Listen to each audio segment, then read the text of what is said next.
Yes, come on with the slay, honey. Yes. Think this is my natural hair?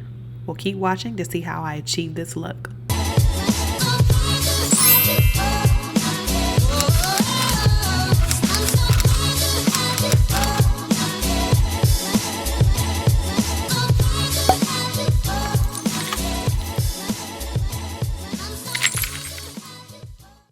Hey loves, it's Quinita Charnel and we are on look number 4 with my Afro Chronicles series. Now honey, we are about to slay this Zury Afro Twist crochet install, okay? Let's just keep it all the way 100. Right now I am showing you my braid pattern. If one thing that you're going to take from this video and any video that I do with crochet, honey, foundation is key. I have 9 braids across my head.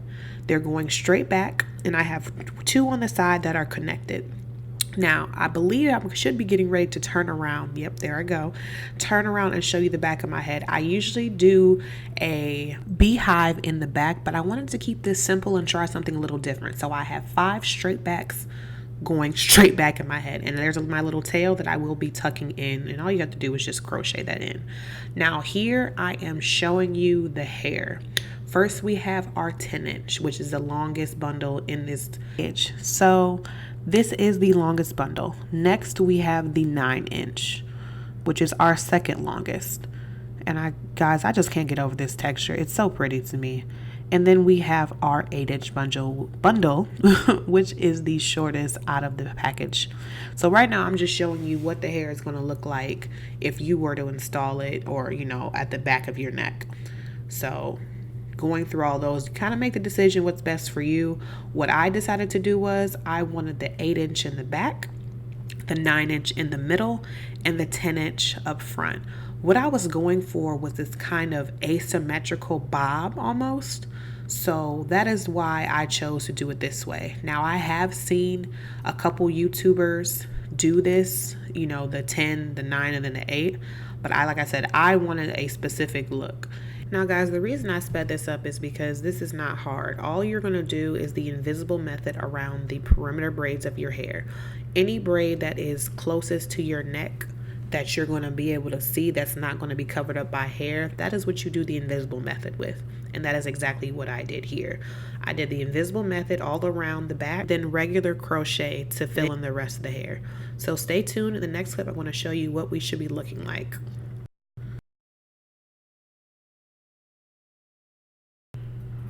All right, and this is the first section completed. And then we have the second pack, which is a 9-inch. You see this hair gets really full really quick. And we are on the third pack. Now, this said it was supposed to be a 1-pack solution. Obviously not. Okay, you saw my face.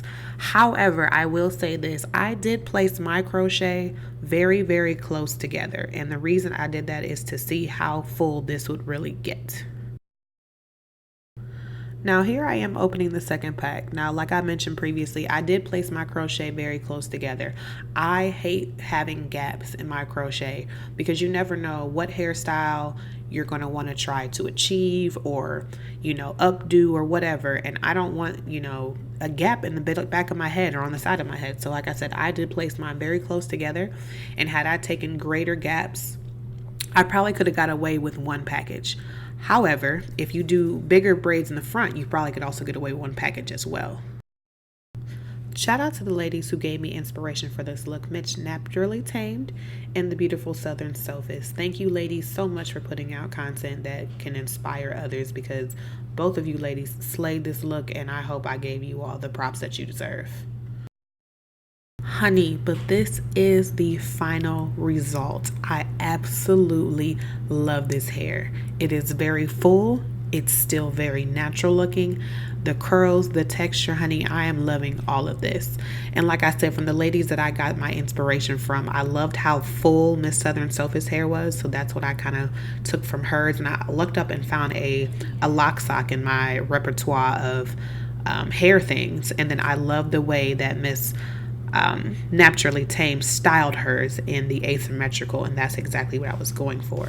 So I kind of combined both of what they did and what I was looking for, and then of course I added my little accessories to it.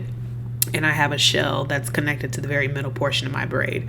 But as you can see, you can style this hair on the left side and part it anywhere that you want to part it. You can put it up, as you saw from the beginning of my video. The styling options with this hair is absolutely endless. And let's be clear, y'all know me, I am all about the scalp realness, honey. You can barely tell where my hair starts and this crochet hair ends. Okay, and that's how it's supposed to be. And when your hair is going to grow out, you know, and get kind of fuzzy, it's going to look just like this hair, and you really won't even be able to tell. Like, take a look. You can see, you can barely see it. These are fresh braids. So give it a couple of weeks. When the braids start to loosen up and fuzz up, honey, you will not be able to tell where this hair starts. Almost forgot, here is a quick tip. Take those 10-inch pieces, split them in two, and crochet them in the very front portion of those braids. That way you have a seamless install and you won't be able to see those parts or where your braids are. And then take those yellow perm rods, the really skinny ones, and dip them in hot water for a couple seconds. Take them out, and then you'll really have a seamless install overall. And that'll prevent you from seeing any parts, especially when your hair grows up. But thank you all for watching. Stay you, stay focused, and stay on budget. See you guys next time. Bye-bye.